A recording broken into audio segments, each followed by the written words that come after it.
it's Dr. Denny over at For-Posite Fulshear Veterinary Clinic, and today we're going to be talking about things that you can give your dog for pain management. So Ashley's going to be helping me out by asking some questions.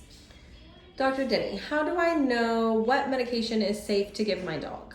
So the great news is you have a resource right here. Here I am. Hi. So if you are concerned about what is safe to give your dog, you should call your veterinarian. Now, if you know that you have a medication that has been previously prescribed for your dog, then clearly that's going to be safe, right? Because our goal is we're not going to send something home for you to give your dog that is going to cause harm. Can I give my dog NSAIDs? So NSAIDs are non-steroidal anti-inflammatories. So on the human side, this is Tylenol, ibuprofen, Advil. Okay, those are kind of some broad examples. Now, ibuprofen and Advil are super toxic to dogs. Please do not give these. I don't care what you read on Google or what Yahoo.com tells you. These are not safe.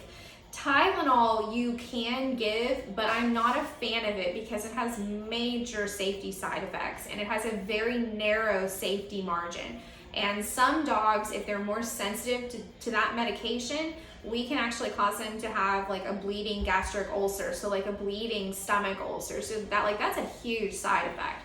So I'm really not a big fan of using like over-the-counter pain meds that you can get at, Walmart or whatever that's labeled for dogs, because even though it is labeled for dogs, the risks are really, really big. There's so much safer things that you can give your pet. So I really don't like to give like Tylenol to dogs. Like it's just they're much safer alternatives. Can I give my dog human pain medications? And if so, how do I know the dosage? So I really don't think we should be giving like human anti-inflammatories to our animals. There are actual specific drugs that are formulated for our pets.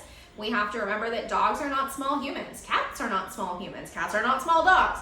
Everyone has different metabolisms, so we really should be reaching out to your veterinarian. And as far as dosing goes, this is really a conversation that we need to have at an appointment, or if you're an established client that's been seen recently, over the phone or even with a technician. So this isn't something that you need to be doing on your own.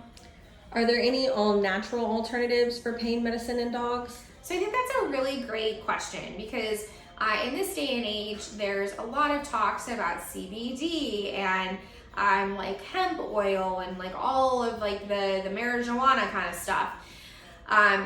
And what I'm going to say, because Texas is actually quite strict on what I'm allowed to talk about, is I do think that there are probably some applications to be made here, but the state of Texas is really strict about it. So I can't make any recommendations. I can tell you that if you are going to be reaching out and trying CBD or hemp or whatever, that you do need to be going with a reputable veterinary labeled product.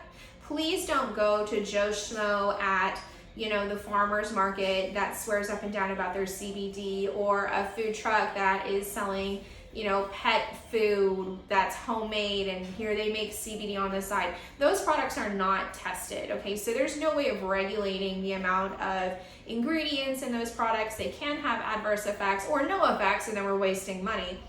So if you do want to have a conversation about this, and this is something that we need to go ahead and get you in for an appointment, and we can chat a little more about it.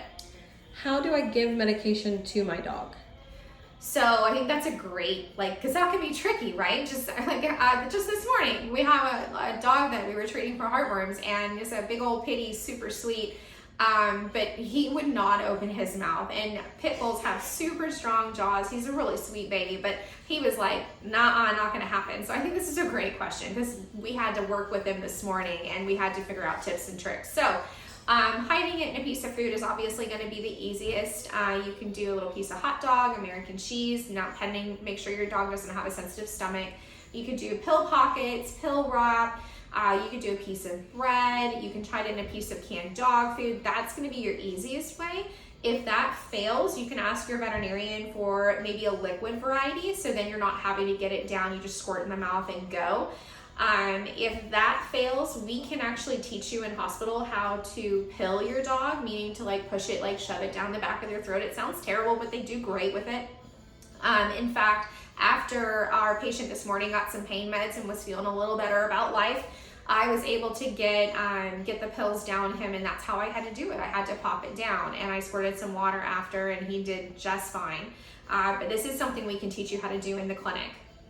Last question. Do I need to bring my dog to the vet to get pain medication?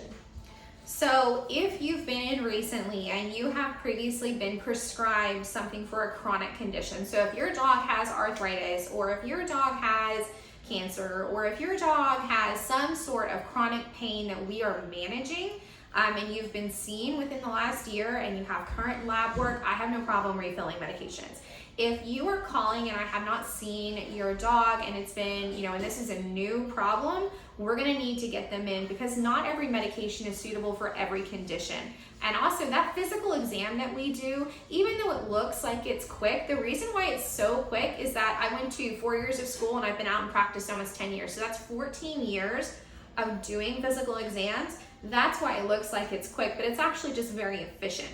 But by doing that physical exam, I'm able to pinpoint, where is the pain coming from? How severe is the pain? Do I think it's more skeletal, or is it muscle, or is it nerve? Because based off that physical exam, I'm going to be able to say, okay, this is the medication that's the most appropriate.